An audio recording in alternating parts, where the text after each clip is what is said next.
Shalom and welcome back to Israel with Aline.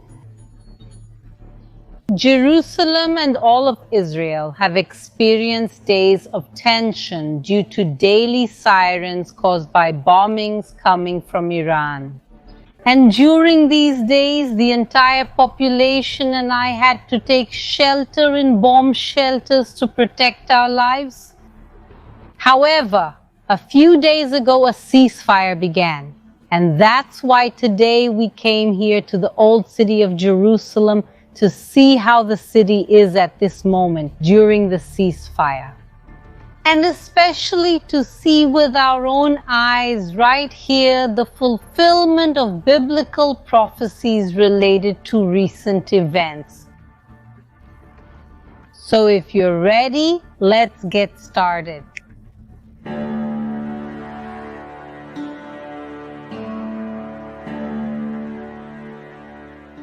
During the 12 days of war between Israel and Iran, the Israeli government ordered the closure of schools, daycares, movie theaters, shopping malls, gyms, everything that is not essential. And Israel also closed the old city. It shut the gates and restricted access to the holy sites. Why? Because we have to remember that the old city has almost 4,000 years of history and it wasn't built with bomb shelters. So while the sirens were sounding and there was a risk of bombs falling on Jerusalem and the old city, this place was restricted. And we can see the images here of the Jaffa Gate just a few days ago with its doors closed. And now that the gates have been reopened, let's go in together and see the reality of Jerusalem and also its prophecies, which are so relevant today.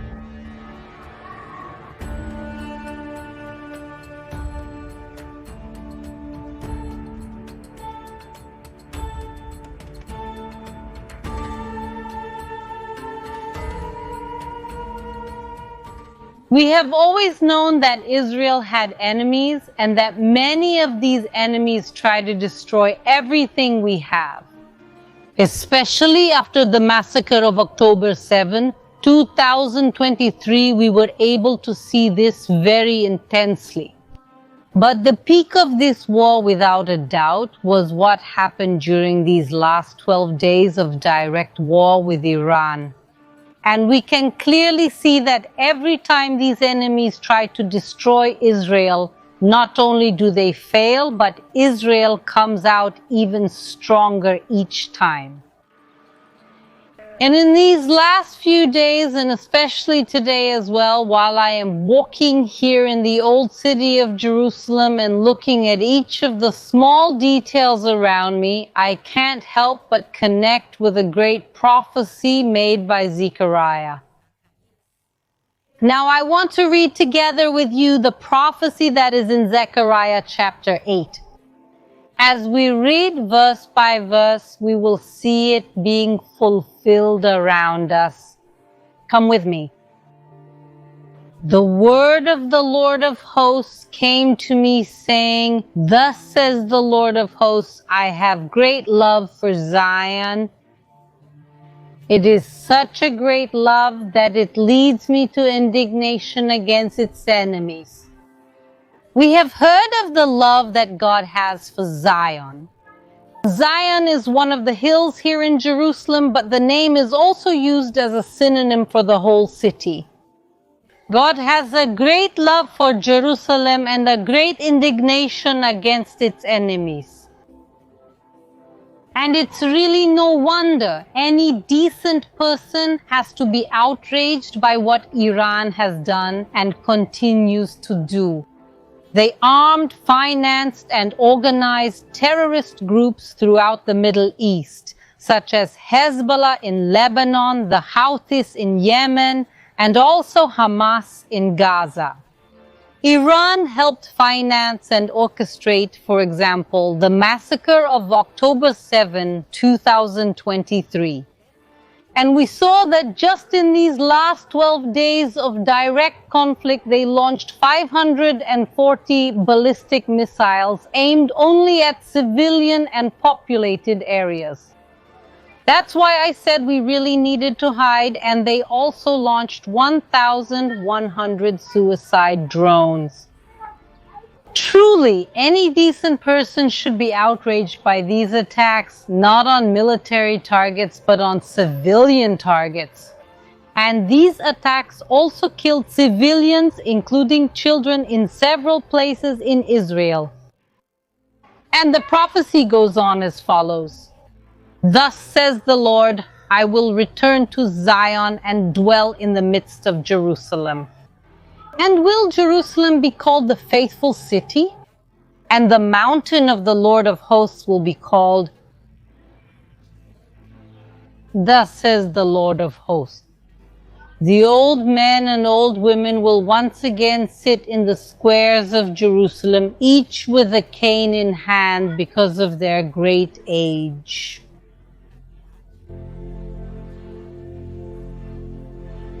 And now I want to continue reading this prophecy with you, and look how incredible it is. It's literally written here on the stones of the city. And the streets of the city will be filled with boys and girls playing in its streets. The city squares will be filled with boys and girls playing in them. And it's exciting to see what I'm seeing. Look back here. See the children running and playing in the streets of Jerusalem, just as the prophecy tells us.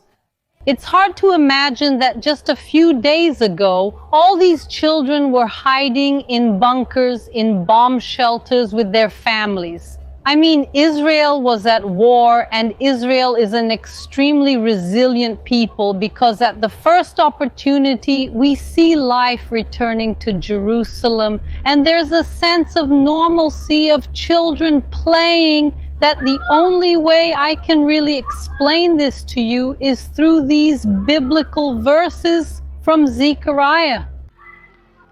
And the verse continues in this way. This is what the Lord of hosts says. This may seem impossible in the eyes of the remnant of this people in those days, but it will not be impossible for me, says the Lord of hosts. And look, many of the boys sat right on top of where this prophecy is written.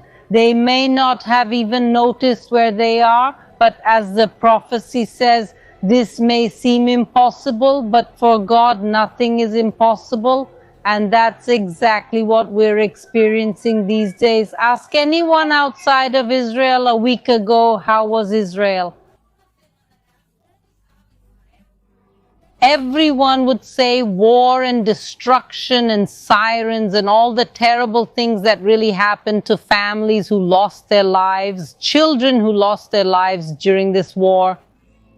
And suddenly, after just a few days, we see life literally springing up here around us, life blossoming in Jerusalem, something that maybe most of the world would say is impossible. We see it here now, Jerusalem with children, with the elderly, Jerusalem which today is living in peace.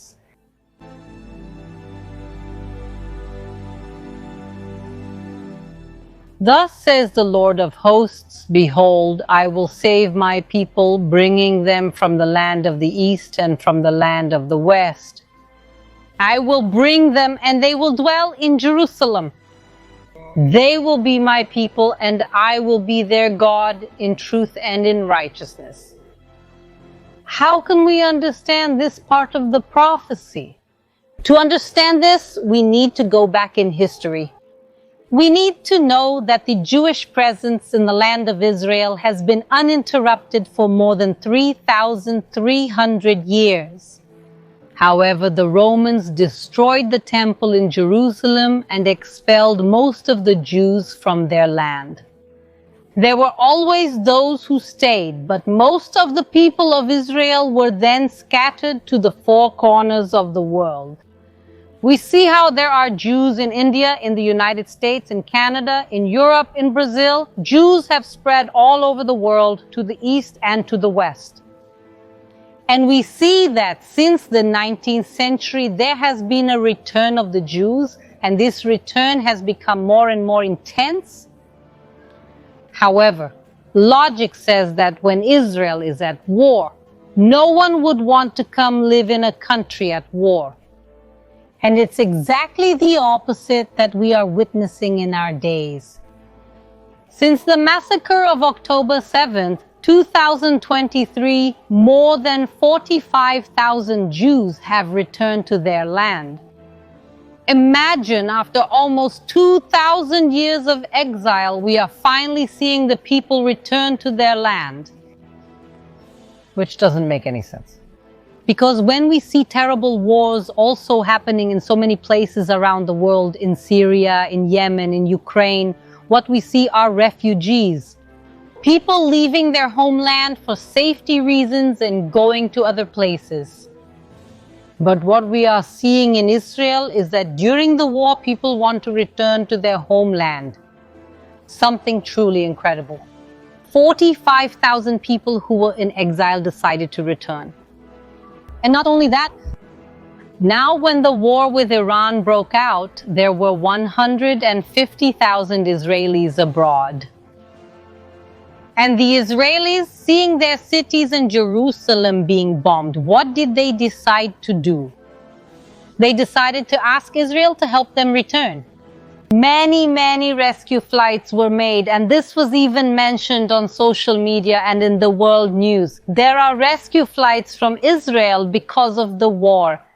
And everyone, and even the media, often said in these rescue flights as if they were flights leaving Israel and going to other places. But in reality, these rescue flights were made to rescue Jews and Israelis who were scattered all over the world and who wanted to return to Israel even during these 12 days of war. To give you an idea of how strong these people's desire to return was, the airport was closed and many people came back by land and even by sea.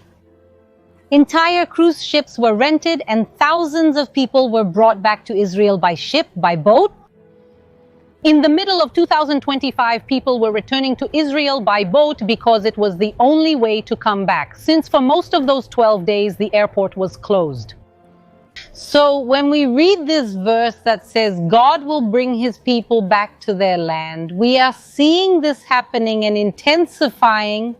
If 45,000 people returned since the beginning of the war, do you know how many people asked to come back just in June of 2025? More than 10,000 requests were made for Israel. So it's really amazing to see people not fleeing their land because of the war, but actually having even more desire and being drawn to come to Jerusalem.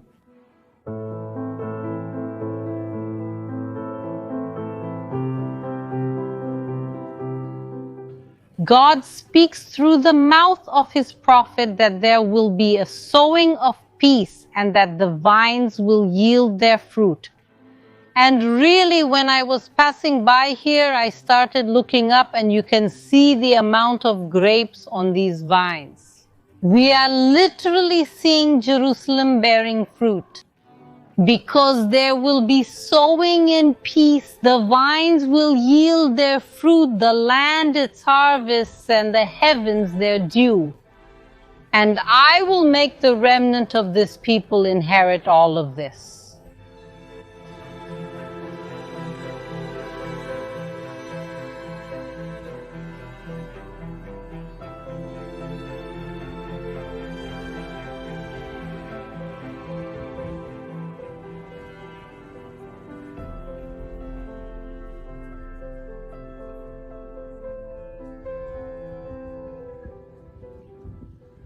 We have now arrived at the Christian quarter of the old city of Jerusalem, and we made a point of coming here today because the prophecy of Zechariah 8 speaks not only about the people of Israel, but also about the nations of the world, about the powerful nations that will come here to seek God.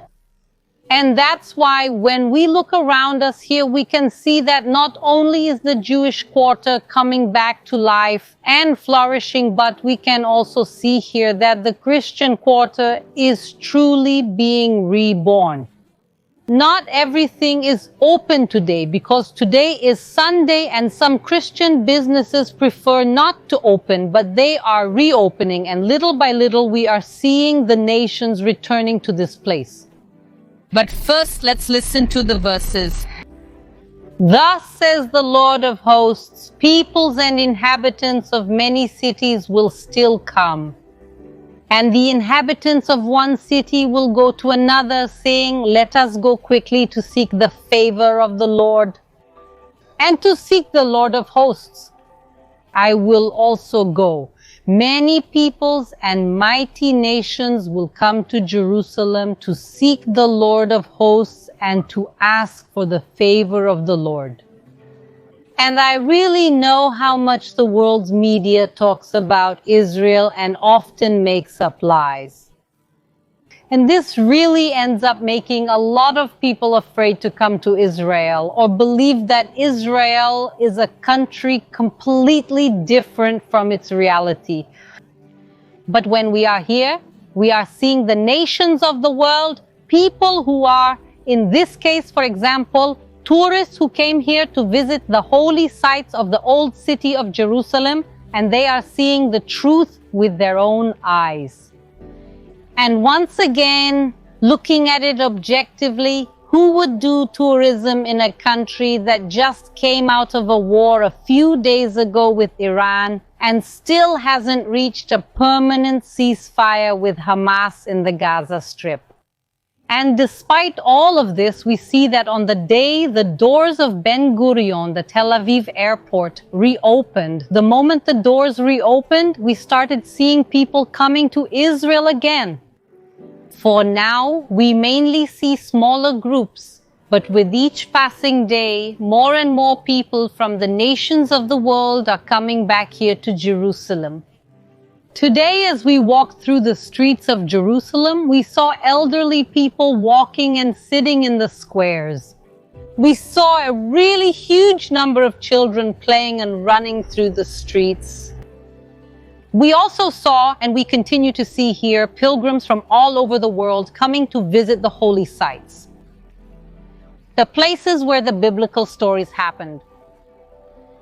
While in conflicts all over the world everyone flees, we see that this land is loved by all and that people try to return to it. And that's why today I really want to thank God for everything He did for us in the past and continues to do to this day, because I really don't see any other explanation for what happens here. Hundreds of missiles have been launched against Jerusalem coming from Hamas terrorists, Hezbollah, the Houthis, and now also from Iran.